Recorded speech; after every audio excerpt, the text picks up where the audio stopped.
finally a bit of blue sky. Yay. Like a very low rent this morning behind us. So we obviously talk a lot about health here in terms of nutrition. Yep. And what to eat. And I think people always get a little bit scared about what they're going to do when they get home. Obviously we've got an amazing chef here and he kind of does everything. And people think it's going to be really hard to do.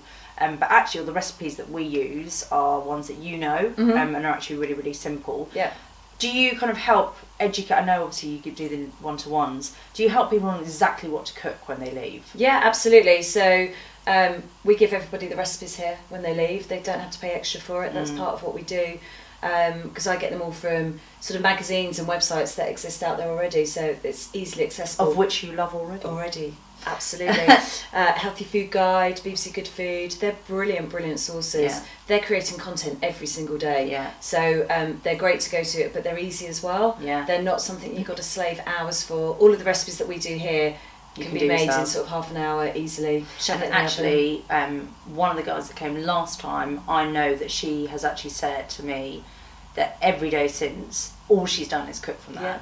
And it just, it's that whole thing about reframing, isn't it? Showing people how to do it when they're here. Absolutely. And then giving them the tools to do it afterwards. I also give everybody a list of store cupboard ingredients as well. So all the key things you need in your cupboard to make these recipes, from lemons to ginger to apple cider vinegar, whatever it might be, so that when you get home from work and you're tired, exactly you've got most of the kit in the house, apart from maybe the fresh vegetables or the chicken or something.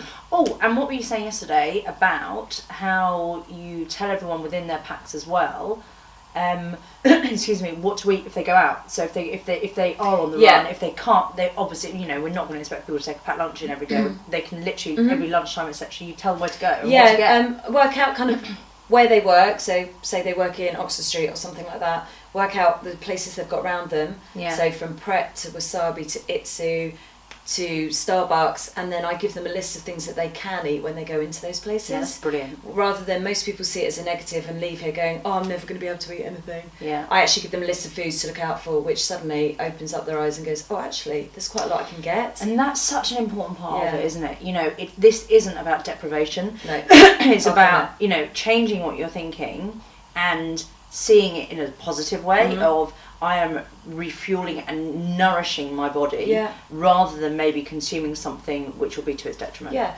and then if you do go out for, you've got a client lunch or something, and you indulge in wine and maybe have a dessert, then fine. If you're eating well 80% of the time, the other 20%, don't worry about it. I mean, we're the same. We absolutely love food. I'm not giving it up. No I don't way. think any of our clients should either. No, exactly.